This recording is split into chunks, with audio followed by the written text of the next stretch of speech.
She looked at me in a way no one else ever had.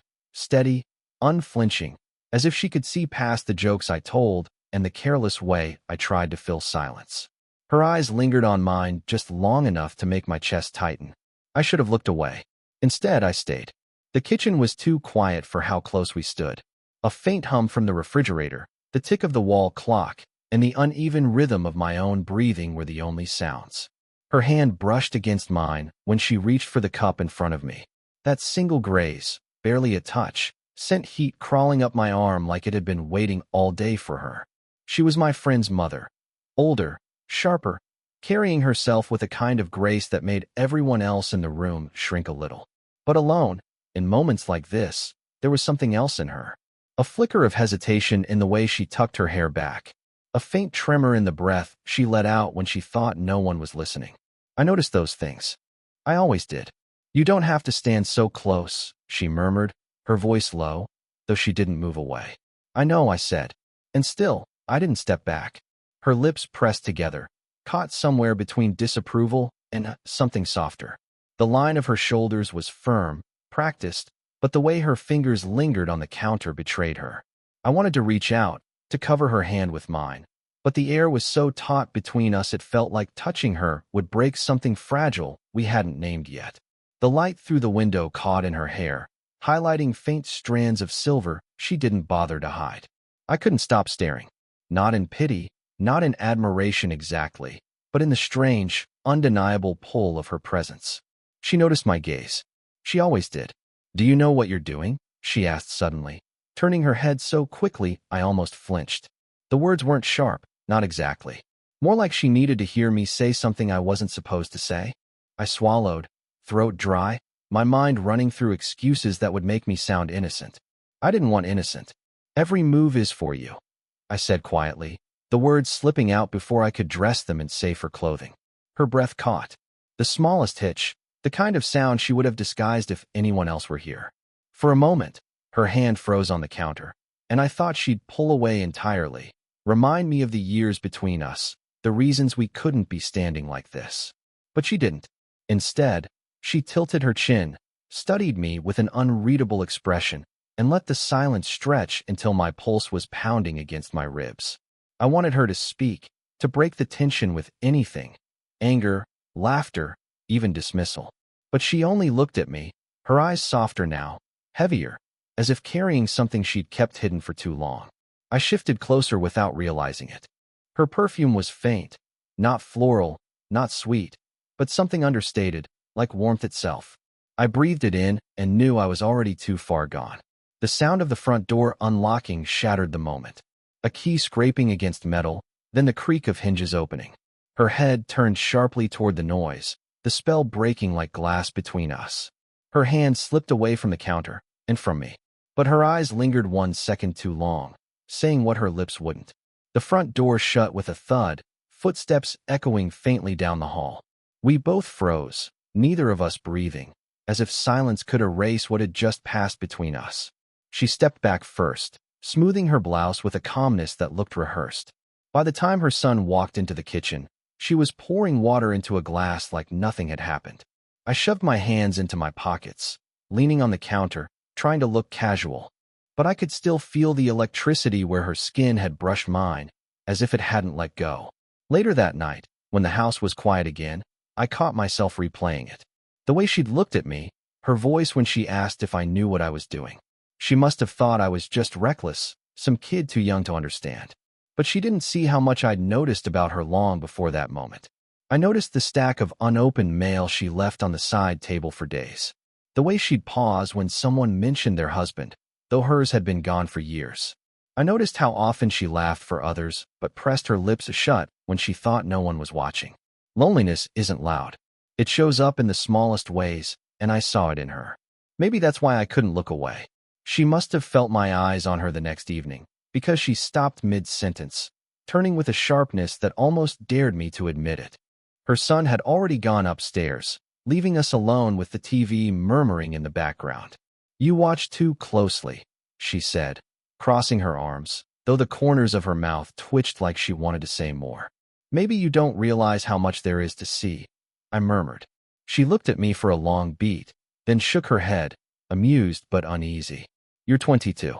You should be out with someone your own age, not, she trailed off, waving a hand at herself as if she didn't know what to call the space she took up in my life. I wanted to tell her age didn't matter, that it wasn't about numbers, but about how she made every room shift the second she stepped into it. Instead, I just let the silence sit between us, heavy and unspoken. She moved closer, reaching past me for the remote on the couch. Her shoulder brushed against my arm. Just that, and my pulse leapt. She must have felt it too, because she hesitated, hand resting on the cushion for a second too long. Her breath brushed my cheek when she finally spoke. This is dangerous. I turned my head slightly, close enough that if I leaned another inch our lips would meet. But I didn't. I just looked at her, steady, the way she had looked at me in the kitchen. She didn't move away. Her hand, almost tentative, landed on my forearm. The lightest touch, but it was enough to root me in place. When she finally pulled back, her fingers grazed down to my wrist before slipping away. Neither of us said another word. But the silence wasn't empty anymore. It was full, charged, alive, and I knew we'd crossed into something we couldn't step back from. It happened late, long after the house should have been asleep. The lamp in the living room cast a soft circle of light, the rest of the house swallowed in quiet shadows. She sat curled on the end of the couch, reading glasses perched low on her nose, a book open but untouched in her lap. I'd meant to grab a drink from the kitchen, but when I saw her there, alone, I stopped. Something about the way she tilted her head, the line of her throat, the faint crease of exhaustion at the corner of her eyes. It held me in place. You're up late, I said quietly, stepping into the light. So are you, she replied, setting the book aside. Her voice carried a softness, like she'd been waiting for me even if she wouldn't admit it. I sat at the opposite end of the couch. Too far. Not far enough. Minutes passed in silence, broken only by the hum of the air conditioner. She shifted, tucking one leg beneath her, angling herself unconsciously toward me.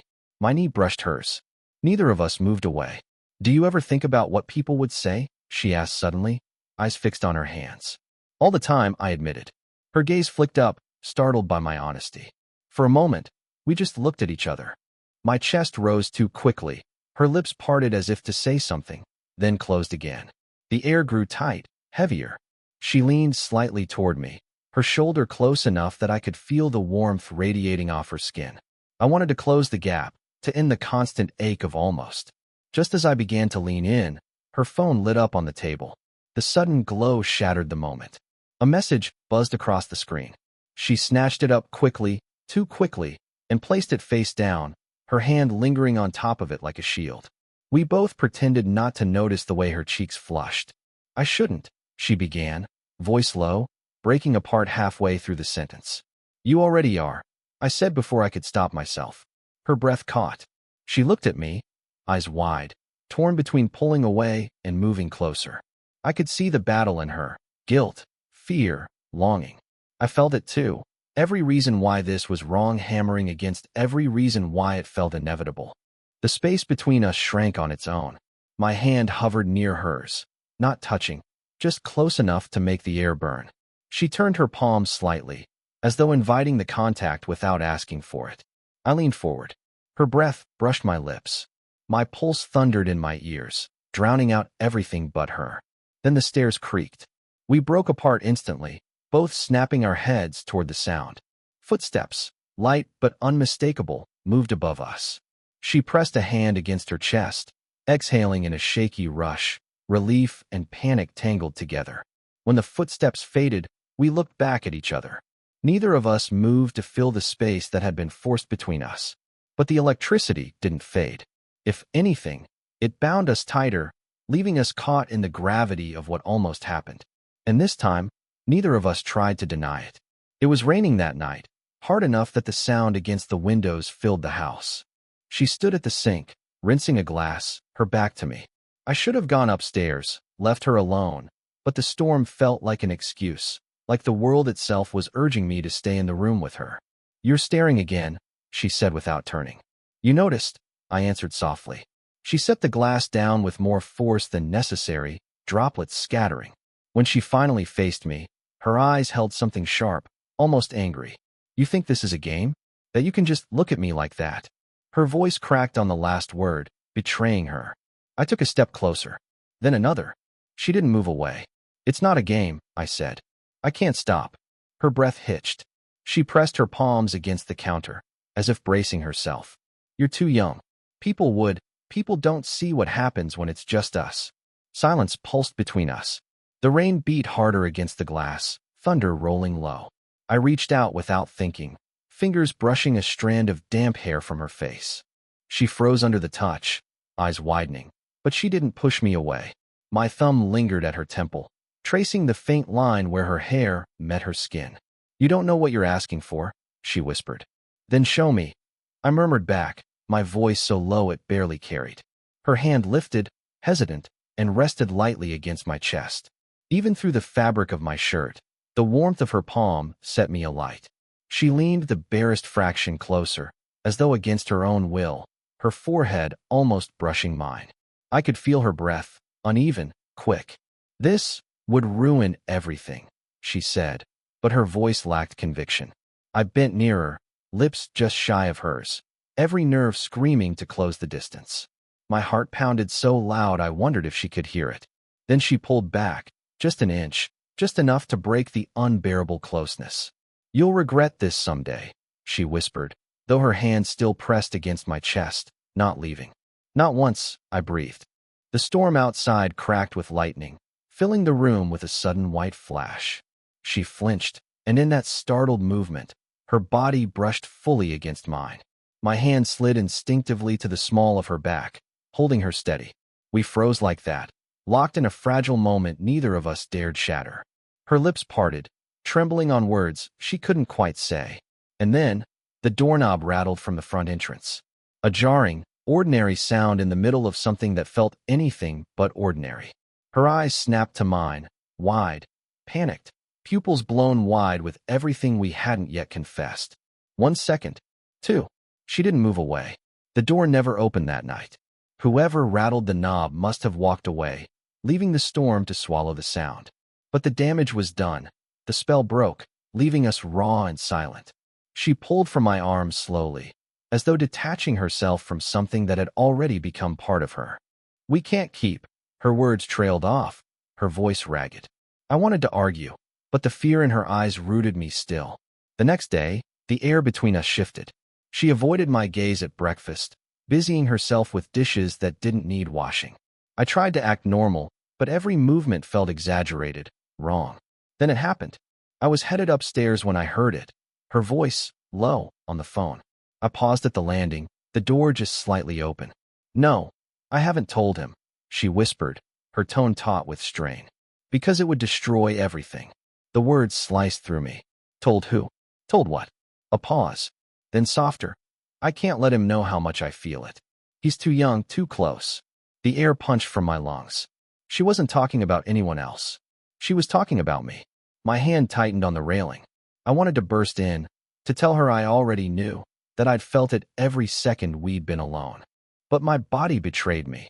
I stayed frozen, listening as the silence stretched on the other side of the door. When I finally stepped inside, she was sitting on the edge of her bed, the phone dark in her hand. Her face went pale when she saw me. "How long have you been?" she began, but her voice cracked. "Long enough," I said. My chest heaved. "Long enough to know you've been lying to both of us." She stood quickly, brushing past me toward the dresser, her movements sharp, frantic. "You shouldn't have heard that." I followed her, close enough that the heat of her skin radiated against me. "Why? Because it's easier to pretend you don't feel the same?" Her hand trembled as she gripped the edge of the dresser. She didn't answer. I stepped closer, my breath brushing her ear. "You're not the only one who can't sleep because of this." Her body shuddered, not pulling away, but not leaning in either. Stuck in that middle place of fear and longing. "You don't understand what this would cost," she whispered. "Then let me," I said, my hand brushing hers on the dresser, my fingers sliding just enough to feel her pulse hammering beneath her skin. For a long moment, the only sound was her uneven breathing, the storm still lingering faintly outside. Then, slowly, she turned to face me, eyes glossy, lips trembling. "This ends one of two ways," she said. "And either way, we can't go back." I nodded, my throat dry. Then maybe we shouldn't go back at all. The space between us dissolved. The house was too quiet, as though it was holding its breath with us. She stood at the window, arms folded tightly across her chest, watching the rain taper into a mist. I hovered in the doorway, caught between leaving and stepping closer. You should go, she said softly, her reflection pale in the glass. Do you want me to? I asked. She didn't answer. Her shoulders rose and fell once, a slow exhale that trembled at the end. I crossed the room before I could stop myself. The air between us thickened with every step. When I reached her, she still didn't turn, but I could see her hand gripping her own arm, knuckles white. You're shaking, I murmured. She closed her eyes. I'm not supposed to want this. But you do. Her lips parted, no words coming out. The silence was louder than anything she could have said. I reached out, brushing my fingers against her arm. She flinched, not away, but toward me, as if her body betrayed the part of her still fighting. Look at me, I whispered. Slowly, she turned. Her face was inches from mine, her eyes searching, wide, vulnerable. For a moment, neither of us breathed. My hand hovered at her cheek, waiting. Say something, I begged. She swallowed, voice breaking. I can't keep pretending I don't feel it. The dam broke. My hand cupped her face, warm against her skin. She leaned into it, just barely, like she'd been waiting for the permission. Her breath hitched as I stepped closer, our bodies nearly touching, the heat of her radiating against me. This is the line, she whispered. If we cross it, there's no going back, I finished for her. Thunder rumbled far off, a reminder of the storm that had carried us here. Her hand rose, trembling, and rested against my chest, right above my racing heartbeat. We hovered there, teetering on the edge of everything. Her forehead brushed mine, the softest contact, and in that fragile closeness the world seemed to narrow to just us. Then let's stop running from it, I breathed. Her eyes fluttered shut. Our lips almost touched, the barest graze a whisper of what was about to come, before she drew in a sharp breath, pulling back just enough to see me clearly. No more hiding, she said, her voice raw, steady despite the tears shining in her eyes. If we do this, it's real. I nodded, the weight of it settling deep in my chest. Then it's real. And in that moment, no lies, no hesitation, no distance left. We understood each other completely. The choice was made. The storm had passed by morning, leaving the air cool and damp, the world washed clean. Lights spilled through the curtains, pale and quiet. She sat at the kitchen table, hands wrapped around a mug of coffee gone cold, staring at nothing in particular. I hesitated in the doorway, the weight of everything we'd said, and nearly done, still hanging heavy between us. For the first time, I wondered if she'd regret it all, if she'd shut herself away again behind that practiced grace she carried so carefully. But when she lifted her head and saw me, something softened in her face. Not regret, not denial, just her. You're still here, she said, a faint smile ghosting her lips. Did you think I'd leave? Her eyes flickered down to the table. I thought maybe you'd realize how complicated this is. How unfair. I crossed the room slowly, pulling out the chair beside her. My hand rested near hers on the wood. Close, but not touching yet. I know it's complicated, I said. I just don't think complicated has to mean impossible. She let out a shaky laugh, the kind that carried both fear and relief. Then, finally, she slid her hand over mine. The contact was small, quiet, but it steadied something in both of us. Her skin was warm against mine. She didn't pull away this time. I've spent years convincing myself that part of my life was over, she admitted. Her voice was low, almost fragile, that I wasn't allowed to want anymore. Not like this. I squeezed her hand, leaning closer. And now, she turned her head, meeting my eyes. The hesitation was still there, but beneath it, a glow of something new, something she hadn't let herself feel in years. Now I don't want to keep pretending. The silence that followed wasn't heavy like before. It was full, a space we'd finally stopped running from. I reached up, brushing my fingers through her hair, tucking a loose strand behind her ear. She closed her eyes at the touch, leaning the slightest bit toward me. I pressed a soft kiss to her forehead, letting it linger, not rushed, not desperate, but steady, a promise in itself. When she opened her eyes again, they shone with something I hadn't seen before, clarity. The world outside was waking up, cars passing, birds calling. Ordinary life going on as if nothing had changed. But for us, everything had. We sat there, hands intertwined on the table, shoulders close, the kind of closeness that didn't need words to define. Not stolen, not forbidden, but chosen. She smiled, a real smile this time, unguarded. So what now? I squeezed her hand again, smiling back. Now we live with it. Together. And for once, there was no hesitation left between us.